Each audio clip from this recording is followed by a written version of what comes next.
தனுஷின் மாறுபட்ட நடிப்பில் மிகுந்த எதிர்பார்ப்புக்கு மத்தியில் உலகெங்கும் வெளியான குபேரா மக்களின் பேராதரவை பெற்று வெற்றி நடை போடுகிறது. Welcome to the comment show. போன வாரம் இஸ்ரேல் ஈரான் வார் உச்சத்தை எட்டியிருந்தது. மாறி மாறி தாக்குதல் நடத்திக்கிட்டாங்க. அதே மாதிரி G7 மாநாடு நடந்தது. நம்ம அதில் கெஸ்ட்டாக போயிருந்தார். பிரான்ஸோடைய பிரதமர், இத்தாலியோட பிரதமர் நிறைய பேர்கிட்ட பேசினார். தமிழ்நாட்டை பொறுத்த வரைக்கும் இன்னும் அந்த அன்புமணி ராமதாஸ் வர்சஸ் ராமதாஸ் பஞ்சாயத்து இன்னும் ஓயவே இல்லைங்கிறது தெரிஞ்சுது. அதே மாதிரி எதிர்கட்சி வழக்கம் போல் ஆளுங்கட்சி மேலே பல குற்றச்சாட்டுகளை வச்சாங்க. ஆளுங்கட்சியும் நீங்கள் உங்காட்சியில் என்ன பண்ணுங்கிற கேள்வி கேட்டிருந்தாங்க. இந்தியாவை பொறுத்த வரைக்கும் காங்கிரஸ் நாடாளுமன்றத்தை கூட்டுங்க, பாஜக சொல்கிறது எல்லாமே பொய் போன்ற தொடர்ச்சியாக அந்த கதை எல்லாமே நம்ம கேட்டோம். குறிப்பாக அந்த ட்ரம்ப் எடுத்துக்கிட்டே இருந்தார்ல, ஆமா, அது பிரதமர் மோடி சொன்னதுக்கப்புறம் திருப்பி கிரெடிட் எடுத்திருக்காரு தான் போன வாரத்தோட உச்சபட்ச ஹைலைட்டா வேற இருந்தது. பிரதமர் மோடி சொன்னாருங்கிறதோட பிரதமர் மோடி சொன்னதா விக்ரம் மிஸ்ரி நமக்கு சொன்னாரு. அதுக்கப்புறமும் ட்ரம்ப் நான் தான் போற நிறுத்தினேன்னு சொன்னதுனால காங்கிரஸ் நாங்க நம்ப முடியாத அனைத்து கட்சி கூட்டத்தை கூட்டுங்க அப்படின்னாங்க. ஆமா, இதெல்லாம் ஹைலைட்ஸா நடந்தது. ஓகே, இந்த வாரம் நம்ம கமெண்ட் ஷோல இதை ஒட்டி நம்ம ஷோல நிகழ்ச்சியில பேசின சில செய்திகளை வச்சு நிறைய கேள்விகள் கேட்கப்பட்டிருக்கு. எல்லாத்த பத்தியும் முடிஞ்ச வரைக்கும் கொஞ்சம் டீட்டெயிலாவே பேசுவோம். நம்ம டீம்ல நம்ம கிட்ட கொடுத்திருக்க முதல் கேள்வி இதுதான். Krishnamurthy Rajagopal, your presentation I observe has change any reason behind கேட்டிருக்காரு. எங்களை பொறுத்த வரைக்கும் எங்கள் ப்ரெசன்டேஷன் ஒரே மாதிரி தான் இருக்குன்னு நாங்கள் நம்பிக்கிட்டு இருக்கோம். இன்கேஸ் ஏதாவது சேஞ்ச் ஆயிருந்தது அப்படின்னா பார்த்துக்கிட்டு இருக்கிற நண்பர்களாகிய உங்களுக்கு தான் தெரியும். மாற்றிக்கணும்னா நிச்சயம் சொல்லுங்கள். எங்களை மேம்படுத்தணும் தான் உங்களுடைய கருத்துக்கள் இருக்க போகுது, விமர்சனம் இருக்க போகுதுங்கிறது எங்களுக்கு நல்லாவே தெரியும். சொல்லுங்க, நாங்கள் திருத்திக்கிறோம், இல்லை மேம்படுத்திக்கிறோம்.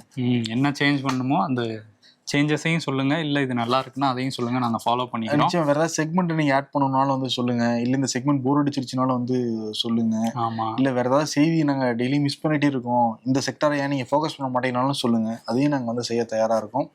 ஏன்னா அவங்க தான் ஃபினான்ஸ் பற்றி நீங்கள் பேசவே மாட்டீங்கன்னு சொல்லிட்டு இருந்தாங்க சில நேயர்கள். அதனால தான் இம்பர்ஃபெக்ட்ஸ் ஆஃப் ஃபினான்ஸ்னு ஒன்றே ஆரம்பிச்சு தனி ஷோவே ஆரம்பிச்சு. ஆமாம், பொருளாதார விமர்சகர் நாகப்பன் சார் தினம் தினம் பேசிக்கிட்டு இருக்காரு. அதுக்கும் ஒரு பெரிய ஆதரவு இருக்கு நம்ம நேயர்கள் மத்தியில, நம்ம நண்பர்கள் மத்தியில. அதனால உங்களுடைய கருத்துக்கள் தான் எங்களை தொடர்ந்து வழி நடத்திக்கிட்டு இருக்கு. ஆமா, இந்த முதல் கேள்வி நம்ம டீம் அப்படி எடுத்திருக்காங்கன்னா, ரெண்டாவது கேள்வி எப்படி இருக்கு அப்படின்னா, சல்மான்கிற நேயர் வீடியோ ரொம்ப நீளமா போகுது, 4 கருத்தா இருந்தாலும் நறுக்குன்னு சொல்லுங்க, நன்றி அப்படின்னு சொல்லியிருக்காரு. நீளமா போகுது அப்படின்னு சொல்லியிருந்தாரு. இன்னும் சில நேயர்கள் பார்க்கும்போது இன்னும் நிறைய பேசுங்க அப்படின்னு சொல்லியிருக்காங்க. ஸோ எப்படி பேசணும் அப்படிங்கிறத அதையும் நீளமா இருக்கணுமா, வீடியோ எப்படி இருக்கணும், எவ்வளோ டைம்ல இருக்கணுங்கிறதையும் நம்ம அவங்கள்ட்ட கேட்கலாம்.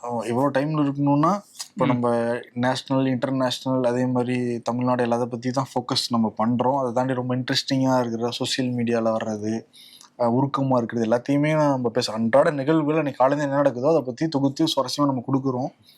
20 நிமிஷத்துக்கு மேலே இருக்கணுமா, இல்லை 20 நிமிஷத்துக்கு கீழே இருக்கணுமான்னு சொன்னால் இன்னும் பயனுள்ளதாக இருக்கும். அது இல்லை நிறையா வேணும்னா சொல்லுங்கள், நாங்கள் நிறையா கொடுக்குறோம். இல்லை 20 நிமிஷம் தான் ஷார்ட் அண்ட் ஸ்வீட்டாக இருக்குன்னா அதையும் நாங்கள் கொடுக்க தயாராக இருக்கோம்.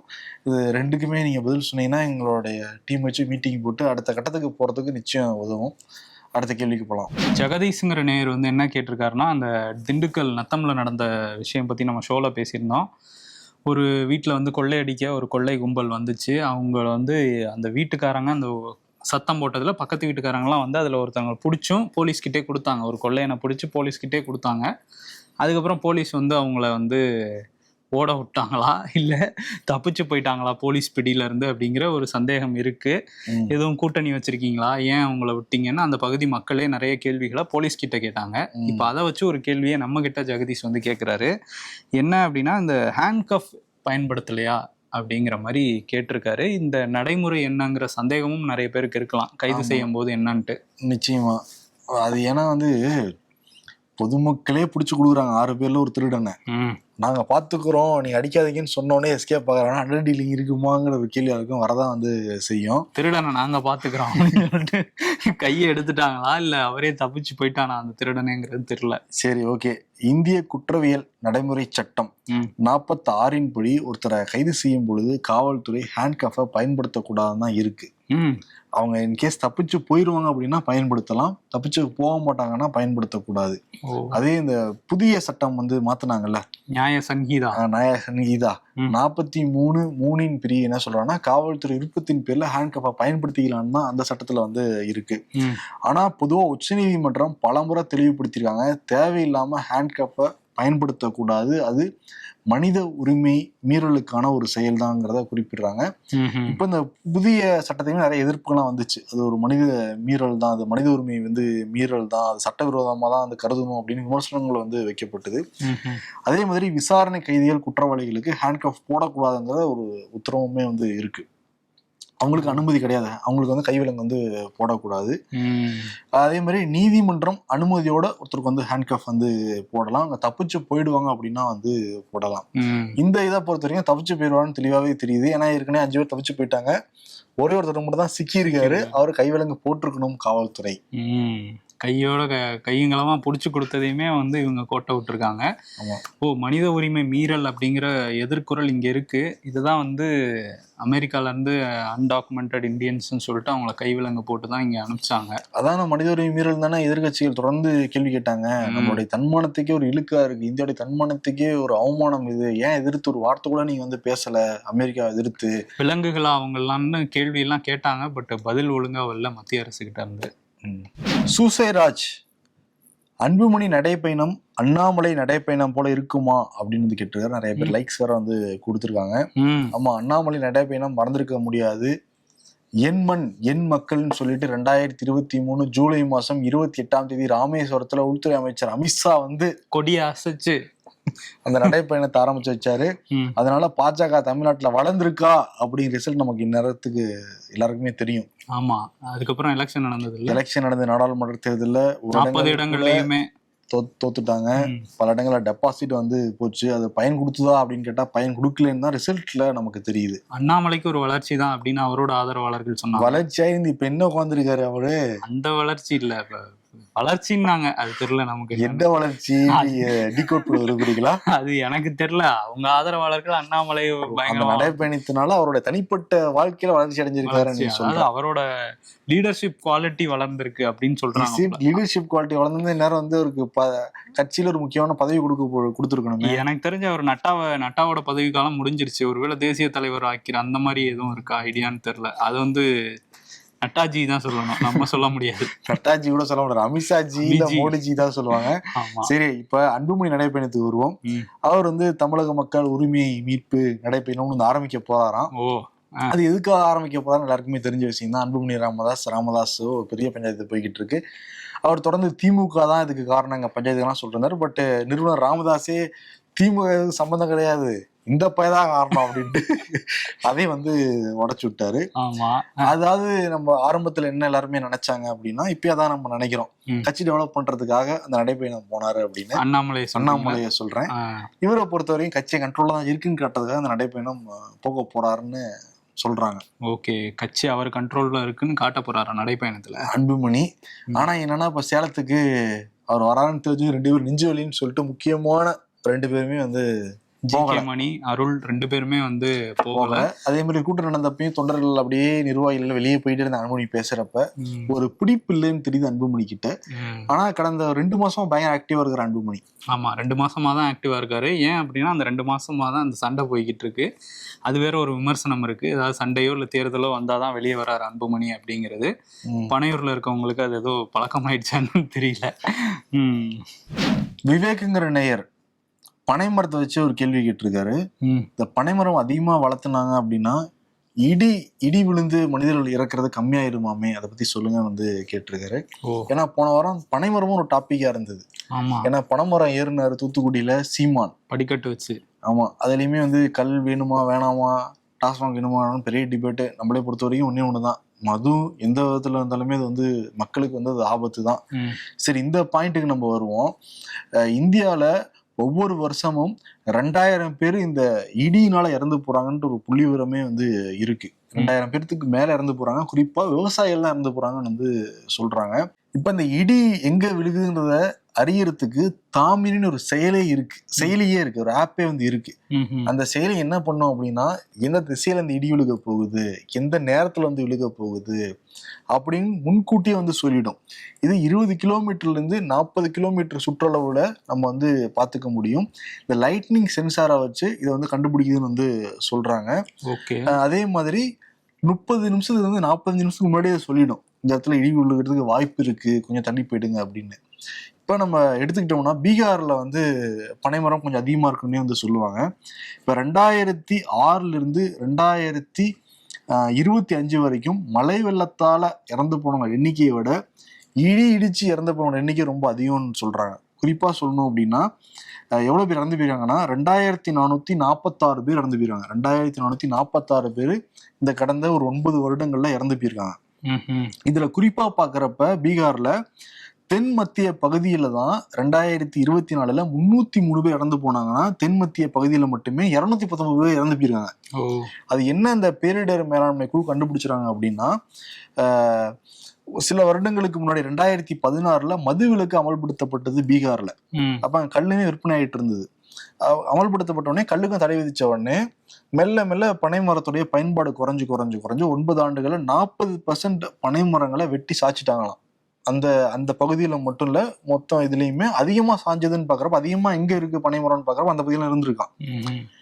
அப்ப அதனால என்ன ஆகுது அப்படின்னா, தகரத்துல போய் அந்த இடி வந்து விழுகிறது, அங்க குடியிருப்பு இப்படி விழுகிறதுனால உயிரிழப்புகள் அதிகமாகுங்கிறாங்க. பனைமரம் ஏன் இடி வந்து உள்வாங்கியது அப்படின்னா உயரமா இருக்கு, இன்னொன்னு அது மின்சாரத்தை அந்த இதை ஈஸியா கடத்தி நிலத்துக்கு வந்து கொண்டு வந்துருமா. அதனால பனைமரம் அந்த இடியை வந்து தாங்கிக்கும் அப்படின்னு வந்து குறிப்பிடுறாங்க. இப்ப அந்த பேரிடர் மேலாண்மை ஆணையம், பீகாருடைய பேரிடர் மேலாண்மை ஆணையம் நிறைய பனை மரங்களை வளர்க்கணும்னு சொல்லிட்டு விவசாயிகளுக்கு ஊக்கப்படுத்திட்டு இருக்காங்க, நிறைய உதவித்தொகை வந்து கொடுத்துக்கிட்டு இருக்காங்க. அதே மாதிரி பெரும்பாலும் இந்த இடின்னு பாக்குறப்ப விவசாய பகுதியில தான் வந்து நிறைய நடக்குதுங்கிறதையும் சொல்றாங்க. அதனால விவசாயிகளுக்கு போதுமான விழிப்புணர்வு இல்லை. இந்த தாமினி செயலியை, தாமினி ஆப்பே பல பேருக்கு இன்னும் விவசாயிகள்ட்ட போய் சென்று சேரலைங்கிறாங்க.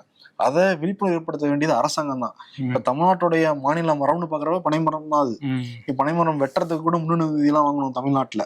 ஆமா, அது பனைமரம்ங்கிறதோட பயன் வந்து பெருசு. பணக்கருப்பட்டியில ஆரம்பிச்சு எவ்வளவோ இருக்கு. பனைமரம் நிறைய வளர்த்த இந்த இடியிலிருந்து இறக்குறவங்களோட எண்ணிக்கை குறையும் தான் வந்து தரவுகள் மூலமா நமக்கு வந்து தெரிய வருது. பீகாரை பத்தி இப்ப சொன்னீங்க. பீகார்ல இடி, மின்னல், மழை, புயல்னு அரசியலை சுத்தி தான் எல்லாம் நடந்துகிட்டு இருக்கு. அந்த களத்துல யாரும் முந்தி நிக்கிறா, இந்த வருஷம் தேர்தல் நடக்குது இல்ல, அதை பத்தி சொல்லுங்க அப்படின்னு சொல்லிட்டு வசந்தகர நேயர் வந்து கேட்டிருக்காரு. பீகார்ல நம்ம பார்த்தோம், ஒரு சைடு என்டிஏ கூட்டணி அவங்க இருக்கிறாங்க, இன்னொரு சைடு வந்து மகா கத்பந்தன், அதாவது இந்தியா கூட்டணி அப்படிங்கறது அவங்க ஊர்ல ஒரு பேர் வச்சிருக்காங்க. இருக்கு இந்தியா கூட்டணியா இல்ல, அங்க வேற ஒரு பேர்ல இருக்கு. அந்த கூட்டணி நாங்க வலுவா இருக்கோம் அப்படின்னு சொல்லிட்டு இருக்காங்க. ஸோ இப்படி 2 கூட்டணிக்கு இடையில தான் போட்டி. இதுக்கு குறுக்க இந்த கௌஷிக் வந்தாங்கிற மாதிரி பிரசாந்த் கிஷோர் வேற ஒரு கட்சியை ஆரம்பிச்சு அவர் வேற உள்ள போயிட்டு இருக்காரு. ஸோ இப்படிதான் அங்க அரசியல் களம் இருக்கு. அங்க பீகார் அப்படின்னு எடுத்துக்கும் போது ஒரு 20 வருஷமா அங்க வந்து நிதிஷ்குமார் கையில தான் அந்த முதல்வர் சேர் இருக்கு. அதுல ஒரு வருஷம் மட்டும் வேற ஒரு ஆளுக்கு கொஞ்ச நாள் வந்து விட்டுருந்தாரு.